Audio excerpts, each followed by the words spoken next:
Right now, on to the point. As two Sacramento area child molesters are granted parole under one of the most horrible, unjust laws that we have in the state of California. Tonight, the new effort underway to change state law. The war with Iran claiming more lives. New details tonight about that plane crash in Iraq. And counting down to the Oscars tonight, the security preparations. Plus, on the back roads, how Sacramento became the temporary home of one of the biggest nominees this year. Whenever he would go out to any of our local restaurants, he would wear a full disguise, including wig and facial hair. Tonight, after two Sacramento area child molesters were granted parole, an Elk Grove lawmaker is trying to stop it from happening again. Good evening. Thank you for joining us on To the Point. I'm Becca Habiger. Well, that lawmaker is introducing a bill to exempt crimes from the elderly parole program, but it's not without debate. ABC 10's Jeannie Nguyen joins us to explain. Becca, Democratic Assembly member Stephanie Nguyen says her bill, Assembly Bill 2727, is meant to protect children and the community, but advocates say the state's existing elderly parole program is already one of the most rigorous in the nation, and adding more restrictions undermines those that have been rehabilitated. Many of us, have children, and I wouldn't want an individual like Vogelsang living right next door to me. I wouldn't want him living next door to anybody. Democratic Assembly member Stephanie Nguyen is referring to David Allen Funston and Gregory Vogelsang. Both men are convicted child molesters and have been granted parole under the current elder parole program. But Nguyen's hoping her new legislation, AB 2727, can reform the elder parole program. We're raising the threshold to those with violent sexual offenses to now say that you must be at least 75 years of age and have served 30 years in prison to be eligible. We're also making it so that way anybody that have these sexual heinous crimes are not eligible for it. Current law makes inmates eligible at 50 years old and served a minimum of 20 years. Some of the crimes included in this bill are aggravated sexual assault of a child and sexual intercourse or sodomy with a child 10 years old or younger.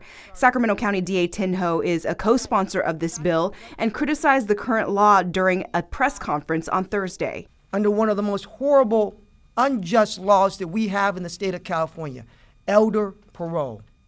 This law affords people such as child molesters like Vogelsang out of custody after molesting little children, after posing a threat. But Colby Lenz with Survived and Punished says this could be unfair for those who have been rehabilitated. We've seen people who have committed sexual violence transform and take accountability for their actions.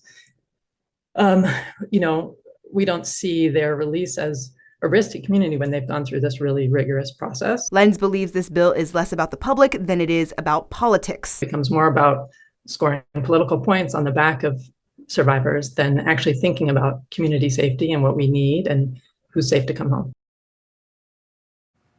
And this bill still needs to make its way through the legislative process before it becomes law. Republican Assembly members Tom Lackey and Josh Hoover have introduced a similar bill, AB 2570, that would raise the elderly parole age to 65 years old. Becca. Jeannie, thank you so much. Well, now to the war with Iran. New details tonight about that plane crash in Iraq, killing service members. An aircraft went down and a second landed safely. Tonight, there are images online from Israeli media showing a damaged plane that landed in Tel Aviv. Its tail number connects back to Beale Air Force Base. ABC 10 has reached out to Beale for more information. We have not yet heard back. So for more in the war in Iran, here is ABC's Olivia Rubin. Today, as President Trump insists the war is already won, the Pentagon again saying strikes in Iran are ramping up. Today will be, yet again, the highest volume of strikes that America has put over the skies of Iran. In this new video, you can hear a blast hitting in Tehran during a television interview. As CENTCOM now says all 6 crew members have died after a U.S. refueling plane, a KC-135, crashed in Iraq. Our service members make an incredible sacrifice to go forward and do the things that the nation asks of them.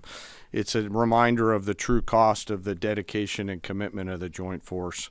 Defense Secretary Hegseth with this message. War is hell. War is chaos. And as we saw yesterday with the tragic crash of our KC-135 tanker, bad things can happen. And now, for the first time, the U.S. confirming Iran's new supreme leader, who hasn't been seen or heard from, has been injured. I think he probably is. I think he's damaged, but I think he's probably alive in some form. Iranian state media saying the leader had released his first statement yesterday, vowing to continue attacks in the Strait of Hormuz, targeting ships to try to choke off the world's oil supply. It's a key strategy for Iran. Half a dozen ships attacked by unknown projectiles in recent days, engulfed in flames, the price of oil surging. We have been dealing with it, and don't need to worry about it. Some Americans, though, are worried about it. A barrel of oil is hovering around $100 and a gallon of gas now at $3.64. Before the war, it was under $3 a gallon. Olivia Rubin, ABC News, Washington. And that was obviously nationwide. Here in California, gas prices, like across the nation, continue to go up. But here's a look at one station in Elk Grove today. AAA says the average price for a gallon of regular gas here in our state, that's at $5.41. That's up 50 cents a gallon from a week ago. Now, diesel is currently sitting at a state average of $6.26 a gallon. And as the war continues, the threat environment in the U.S. is heightened. Tonight, a man is being charged with selling a gun to a former member of the Army National Guard. Now, that former member killed an ROTC instructor at Old Dominion University in Virginia yesterday. Investigators say he had previously spent 8 years in prison for attempting to aid ISIS and yelled Allahu Akbar before opening fire in a classroom at the Virginia school. Well, the shooter was then killed by ROTC students who are in training to become commissioned officers in the U.S. military. And in Michigan yesterday, a gunman waited in his car outside a synagogue for 2 hours before ramming into the building where dozens of children were inside. He then shot at security. Well, today, investigators say that man learned a week earlier that 4 of his family members were killed in an Israeli airstrike in his native country. The man was shot and killed. We can report no children were hurt. And the Oscars are this Sunday in Los Angeles. Tonight, the LAPD tells ABC Los Angeles that they have more resources this year than any other year as the war with Iran continues. More than 3,500 people are expected to be involved with the Oscars this weekend. K-rails and high fences are already up in Hollywood. They say there is no intelligence to suggest the Oscars are under any specific threat, but law enforcement says they are prepared.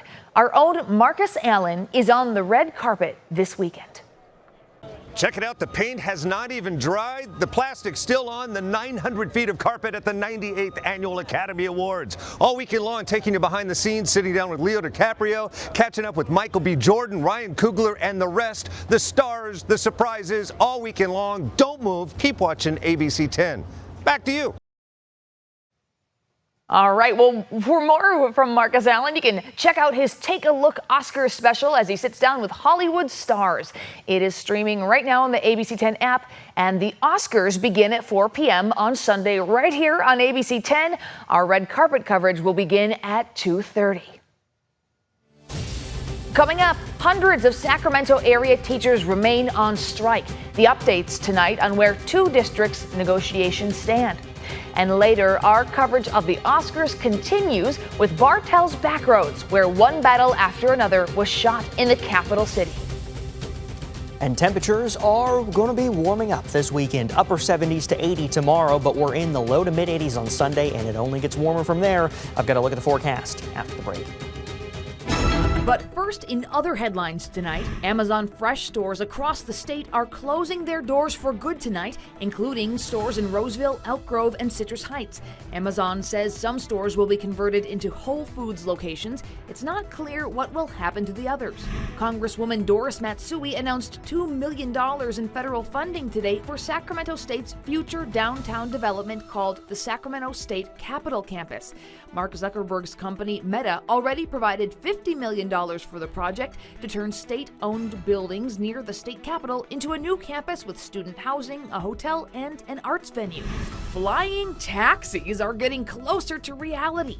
One was seen flying over the bay this week. The FAA says Joby Aviation, based in Northern California, was selected for its new electric vertical takeoff and landing integration pilot program. The company will soon start operations for things like deliveries and medical operations in 10 different states, hoping to one day clear the way for commercial air taxi flights.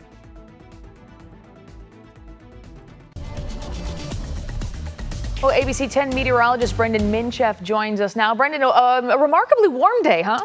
Yeah, about 10 degrees warmer than normal. It's very similar to where we were yesterday, and tomorrow will be fairly similar to these temperatures too, in those upper 70s to about 80 degrees. But it's just going to be so much warmer by the time we get to next week. 76 in Sacramento is what we saw this afternoon. 77 Stockton, 77 in Modesto. These temperatures about 10 degrees warmer than normal in the valley. Tahoe today, 20 degrees above its normal high temperature. We're in those mid-70s right now, and as we go through the next few hours, we'll keep these clouds around. As we look towards downtown, 74 degrees, 3 degrees cooler than 24 hours ago.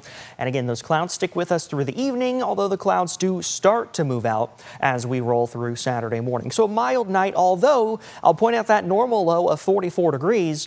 The forecast low is 48, so we're a little bit warmer than normal Saturday morning. We're going to be a lot warmer than normal again Saturday afternoon. 78 in Sacramento, 78 in Stockton, 78 in Modesto, 72 Jackson and Angels Camp, 59 in Tahoe, and 61 in Truckee. Haven't talked much about this, but we'll get a little bit of a northerly breeze developing through tomorrow, and that'll continue through Sunday. It's really not going to be any stronger than 15 miles per hour or so, but it will be a noticeable breeze, especially in the Sacramento Valley through the weekend. Temperatures on Sunday, we go from those upper 70s into the low to mid 80s. So a big jump between Saturday, Sunday, and then as we head into next week, high temperatures near 90 degrees. That's 25 degrees warmer than normal for the time of year, and it's all because this high pressure is building in. We're talking about record high temperatures, not just here in Northern California or Southern California, but across the Southwest and even as far east as places like Denver. The other thing is our fire potential starting to go up. You see the average line there, but look where we are headed. Just over the next 7 days, we're going to be drying out so much that our average fire danger that we normally see at the start of June is where we will be next week. So that just goes to show you how far ahead of schedule we are in terms of both temperatures and fire danger. So fire season is likely to be moving up by about a month and a half. Becca. It's concerning news. We'll keep an eye on that. Thank you so much, Brendan. Well, still ahead, the race for California governor, the major endorsement one candidate just announced, and local teachers continue their strikes. Where negotiations stand.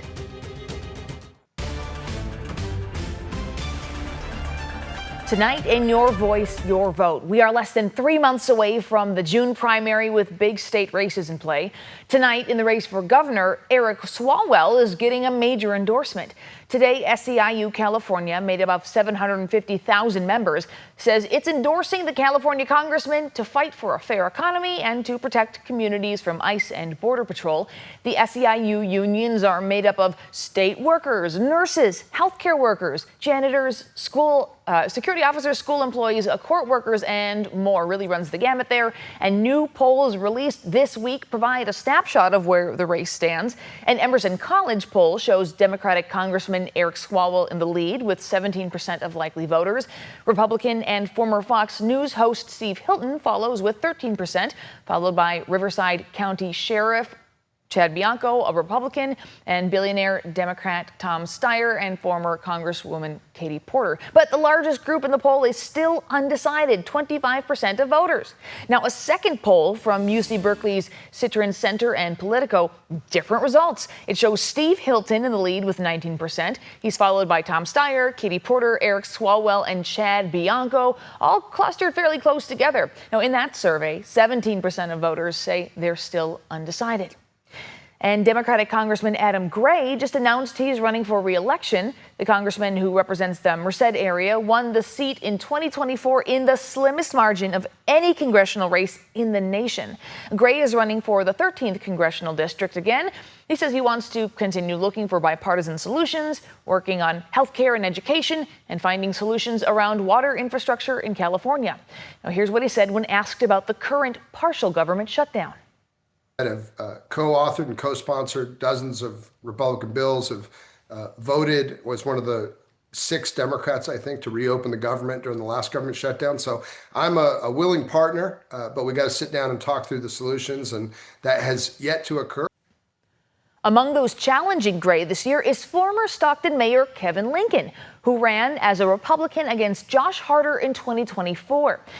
Congressional District 13 was redrawn under Prop 50 to try to make it a safer race for Democrats. Tonight, teacher strikes continue at Twin Rivers Unified and Natomas Unified, with some negotiations at a standstill. At Natomas Unified, as both sides continue to talk right this very minute, educators say they are continuing to fight for better pay, fully funded health care, and more classroom resources. The union says the district is struggling to keep teachers, and fully funded health care, including the Kaiser plan, could help keep teachers in Natomas. Sending a message to the district with the expectation for them to get serious, to offer us actually fully funded healthcare that will keep educators here in Natomas for our students. The district says its current offer includes a 4% raise over 2 years and fully covered health benefits that could cost the district up to $30,000 per employee each year. Now, that fully funded health benefits is for Western Health Advantage. In a statement, district leaders say an independent fact-finding report determined their proposal is reasonable. In their statement, when talking about the district's demands, they said that proposal may just be affordable for this year, but no cost to employee health and welfare options are unpredictable to budget for in future years. And in this era of declining enrollment and smaller budgets, could drive the district into insolvency. Next on To The Point, Bartel's Backroads. We're staying local, heading to spots where one of the year's Oscar Best Picture nominees was filmed.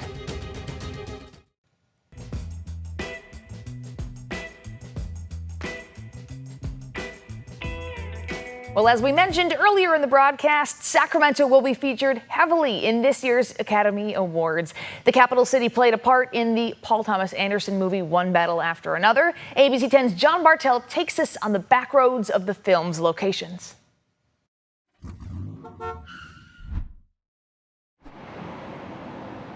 Sacramento may be California's capital city, but in the Paul Thomas Anderson film, One Battle After Another, most people wouldn't even recognize it. There's so many places that you wouldn't guess were in Sacramento. They focused on places that really could be anywhere and kind of illustrate just that fact that Sacramento can be portrayed as any town USA. Local Sacramentan Tyler Siemens is one of the more experienced location scouts for the Sacramento region. He's worked on notable films like Academy Award-winning Lady Bird, the independent film Sacramento, and most recently, One Battle After Another. Why did Paul Thomas Anderson choose so many scenes here in Sacramento? You know, I know that he was initially drawn here for the brutalist architecture that he thought would match certain scenes, and for whatever reason, when they came here to scout initially, he found all of these other places that he felt really fit the look that he was going for. Tyler says the film was shot in more than a dozen locations across Sacramento, and he was nice enough to show us the most notable ones, starting off with the courthouse. This building specifically is one of the things that brought Paul Thomas Anderson to this area. This is a brutalist architectural style where you see the exposed concrete, very raw and grandiose looking. Director Paul Thomas Anderson wanted a gritty look for his film, which follows Bob Ferguson, a former radical in hiding, played by Leonardo DiCaprio. Bob is trying to protect his daughter, Willa, from his nemesis, Colonel Lockjaw, played by Sean Penn.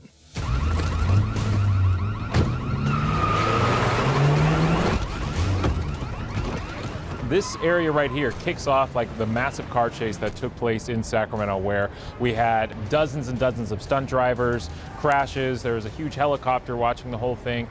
Action takes place throughout Sacramento, over the Tower Bridge, through the city streets, and even some unassuming places, like this boarded up downtown bank.